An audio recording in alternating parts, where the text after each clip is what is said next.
شروع اللہ کے نام سے جو بڑا مہربان نہایت رحم والا ہے۔ اے محمد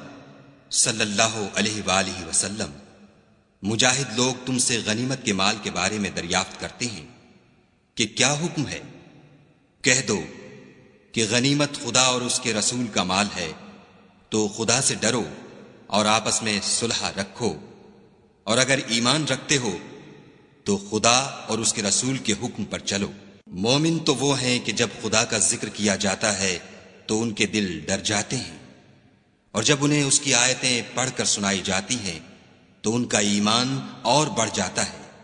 اور وہ اپنے پروردگار پر بھروسہ رکھتے ہیں، اور وہ جو نماز پڑھتے ہیں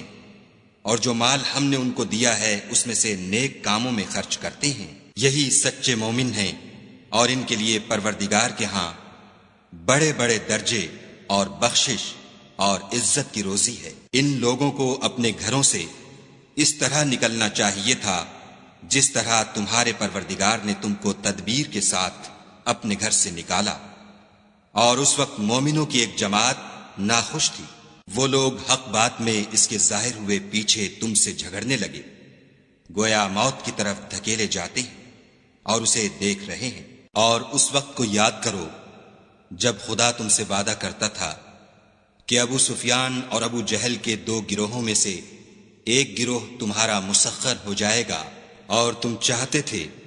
کہ جو قافلہ بے شان و شوکت یعنی بے ہتھیار ہے وہ تمہارے ہاتھ آ جائے، اور خدا چاہتا تھا کہ اپنے فرمان سے حق کو قائم رکھے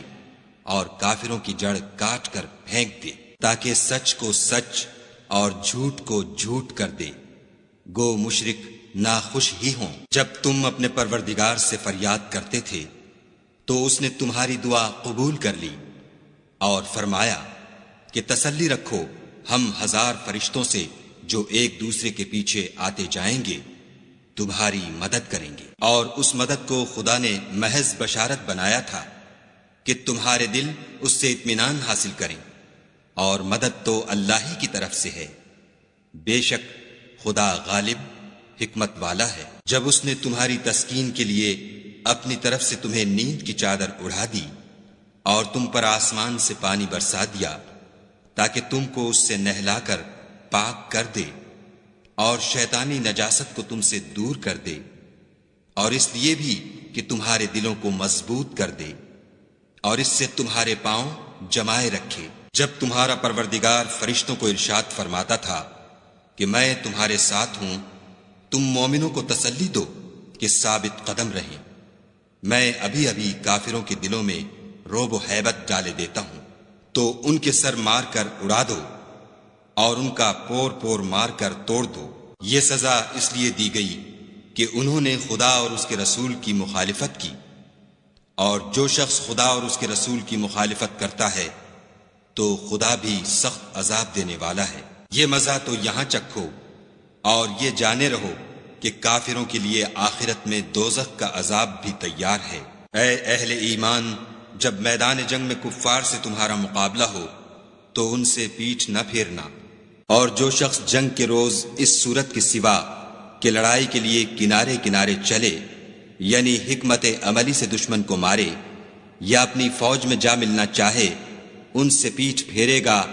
تو سمجھو کہ وہ خدا کے غضب میں گرفتار ہو گیا، اور اس کا ٹھکانہ دوزخ ہے، اور وہ بہت ہی بری جگہ ہے۔ تم لوگوں نے ان کفار کو قتل نہیں کیا بلکہ خدا نے انہیں قتل کیا، اور اے محمد صلی اللہ علیہ وآلہ وسلم، جس وقت تم نے کنکریاں پھینکی تھیں تو وہ تم نے نہیں پھینکی تھیں بلکہ اللہ نے پھینکی تھیں۔ اس سے یہ غرض تھی کہ مومنوں کو اپنے احسانوں سے اچھی طرح آزما لے، بے شک خدا سنتا جانتا ہے۔ بات یہ ہے، کچھ شک نہیں کہ خدا کافروں کی تدبیر کو کمزور کر دینے والا ہے۔ کافروں، اگر تم محمد صلی اللہ علیہ وآلہ وسلم پر فتح چاہتے ہو تو تمہارے پاس فتح آ چکی۔ دیکھو، اگر تم اپنے افعال سے باز آ جاؤ تو تمہارے حق میں بہتر ہے، اور اگر پھر نافرمانی کرو گے تو ہم بھی پھر تمہیں عذاب کریں گے، اور تمہاری جماعت خواہ کتنی ہی کثیر ہو تمہارے کچھ بھی کام نہ آئے گی، اور خدا تو مومنوں کے ساتھ ہے۔ اے ایمان والو، خدا اور اس کے رسول کے حکم پر چلو اور اس سے روگردانی نہ کرو، اور تم سنتے ہو، اور ان لوگوں جیسے نہ ہونا جو کہتے ہیں کہ ہم نے حکم خدا سن لیا مگر حقیقت میں نہیں سنتے۔ کچھ شک نہیں کہ خدا کے نزدیک تمام جانداروں سے بدتر بہرے گونگے ہیں جو کچھ نہیں سمجھتے، اور اگر خدا ان میں نیکی کا مادہ دیکھتا تو ان کو سننے کی توفیق بخشتا، اور اگر بغیر صلاحیت ہدایت کے سماعت دیتا تو وہ منہ پھیر کر بھاگ جاتے۔ مومنو، خدا اور اس کے رسول کا حکم قبول کرو، جبکہ رسول خدا تمہیں ایسے کام کے لیے بلاتے ہیں جو تم کو زندگی جاوداں بخشتا ہے، اور جان رکھو کہ خدا آدمی اور اس کے دل کے درمیان حائل ہو جاتا ہے، اور یہ بھی کہ تم سب اس کے روبرو جمع کیے جاؤ گے، اور اس فتنے سے ڈرو جو خصوصیت کے ساتھ انہی لوگوں پر واقع نہ ہوگا جو تم میں گناہ گار ہیں، اور جان رکھو کہ خدا سخت عذاب دینے والا ہے۔ اور اس وقت کو یاد کرو جب تم زمین مکہ میں قلیل اور ضعیف سمجھے جاتے تھے اور ڈرتے رہتے تھے کہ لوگ تمہیں اڑا نہ لے جائیں، یعنی بے خانما نہ کر دیں، تو اس نے تم کو جگہ دی اور اپنی مدد سے تم کو تقویت بخشی اور پاکیزہ چیزیں کھانے کو دیں تاکہ اس کا شکر کرو۔ اے ایمان والو، نہ تو خدا اور رسول کی امانت میں خیانت کرو اور نہ اپنی امانتوں میں خیانت کرو، اور تم ان باتوں کو جانتے ہو، اور جان رکھو کہ تمہارا مال اور اولاد بڑی آزمائش ہے، اور یہ کہ خدا کے پاس نیکیوں کا بڑا ثواب ہے۔ مومنو، اگر تم خدا سے ڈرو گے تو وہ تمہارے لیے امر فارق پیدا کر دے گا، یعنی تم کو ممتاز کر دے گا اور تمہارے گناہ مٹا دے گا اور تمہیں بخش دے گا، اور خدا بڑے فضل والا ہے۔ اور اے محمد صلی اللہ علیہ وآلہ وسلم، اس وقت کو یاد کرو جب کافر لوگ تمہارے بارے میں چال چل رہے تھے کہ تم کو قید کر دیں یا جان سے مار دیں یا وطن سے نکال دیں، تو ادھر تو وہ چال چل رہے تھے اور ادھر خدا چال چل رہا تھا، اور خدا سب سے بہتر چال چلنے والا ہے۔ اور جب ان کو ہماری آیتیں پڑھ کر سنائی جاتی ہیں تو کہتے ہیں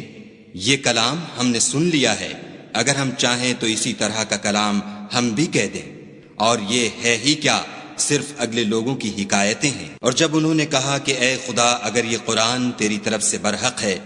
تو ہم پر آسمان سے پتھر برسا یا کوئی اور تکلیف دینے والا عذاب بھیج۔ اور خدا ایسا نہ تھا کہ جب تک تم ان میں تھے انہیں عذاب دیتا، اور نہ ایسا تھا کہ وہ بخشش مانگے اور انہیں عذاب دے۔ اور اب ان کے لیے کون سی وجہ ہے کہ وہ انہیں عذاب نہ دے، جبکہ وہ مسجد محترم میں نماز پڑھنے سے روکتے ہیں، اور وہ اس مسجد کے متولی بھی نہیں ہیں، اس کے متولی تو صرف پرہیزگار ہیں، لیکن ان میں کے اکثر نہیں جانتے۔ اور ان لوگوں کی نماز خانہ کعبہ کے پاس سیٹیاں اور تالیاں بجانے کے سوا کچھ نہ تھی، تو تم جو کفر کرتے تھے اب اس کے بدلے عذاب کا مزہ چکھو۔ جو لوگ کافر ہیں اپنا مال خرچ کرتے ہیں کہ لوگوں کو خدا کے رستے سے روکیں، سو ابھی اور خرچ کریں گے، مگر آخر وہ خرچ کرنا ان کے لیے موجب افسوس ہوگا، اور وہ مغلوب ہو جائیں گے، اور کافر لوگ دوزخ کی طرف ہانکے جائیں گے، تاکہ خدا پاک سے ناپاک کو الگ کر دے اور ناپاک کو ایک دوسرے پر رکھ کر ایک ڈھیر بنا دے، پھر اس کو دوزخ میں ڈال دے۔ یہی لوگ خسارہ پانے والے ہیں۔ اے پیغمبر صلی اللہ علیہ وآلہ وسلم، کفار سے کہہ دو کہ اگر وہ اپنے افعال سے باز آ جائیں تو جو ہو چکا وہ انہیں معاف کر دیا جائے گا، اور اگر پھر وہی حرکات کرنے لگیں گے تو اگلے لوگوں کا جو طریق جاری ہو چکا ہے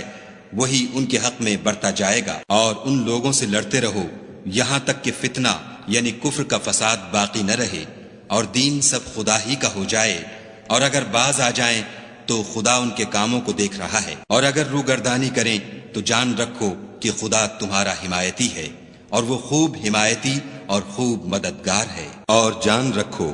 کہ جو چیز تم کفار سے لوٹ کر لاؤ اس میں سے 5واں حصہ خدا کا اور اس کے رسول کا اور اہل قرابت کا اور یتیموں کا اور محتاجوں کا اور مسافروں کا ہے۔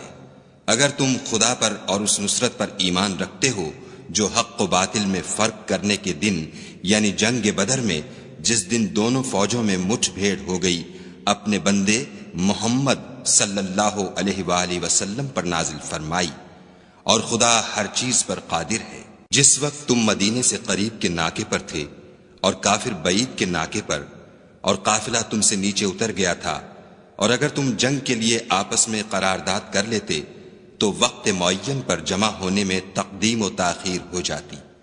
لیکن خدا کو منظور تھا کہ جو کام ہو کر رہنے والا تھا اسے کر ہی ڈالے، تاکہ جو مرے بصیرت پر یعنی یقین جان کر مرے، اور جو جیتا رہے وہ بھی بصیرت پر یعنی حق پہچان کر جیتا رہے، اور کچھ شک نہیں کہ خدا سنتا جانتا ہے۔ اس وقت خدا نے تمہیں خواب میں کافروں کو تھوڑی تعداد میں دکھایا، اور اگر بہت کر کے دکھاتا تو تم لوگ جی چھوڑ دیتے، اور جو کام درپیش تھا اس میں جھگڑنے لگتے، لیکن خدا نے تمہیں اس سے بچا لیا، بے شک وہ سینوں کی باتوں تک سے واقف ہے۔ اور اس وقت جب تم ایک دوسرے کے مقابل ہوئے تو کافروں کو تمہاری نظروں میں تھوڑا کر کے دکھاتا تھا، اور تم کو ان کی نگاہوں میں تھوڑا کر کے دکھاتا تھا، تاکہ خدا کو جو کام کرنا منظور تھا اسے کر ڈالے، اور سب کاموں کا رجوع خدا ہی کی طرف ہے۔ مومنوں، جب کفار کی کسی جماعت سے تمہارا مقابلہ ہو تو ثابت قدم رہو، اور خدا کو بہت یاد کرو تاکہ مراد حاصل کرو، اور خدا اور اس کے رسول کے حکم پر چلو، اور آپس میں جھگڑا نہ کرنا کہ ایسا کرو گے تو تم بزدل ہو جاؤ گے اور تمہارا اقبال جاتا رہے گا، اور صبر سے کام لو کہ خدا صبر کرنے والوں کا مددگار ہے۔ اور ان لوگوں جیسے نہ ہونا جو اتراتے ہوئے یعنی حق کا مقابلہ کرنے کے لیے اور لوگوں کو دکھانے کے لیے گھروں سے نکل آئے اور لوگوں کو خدا کی راہ سے روکتے ہیں،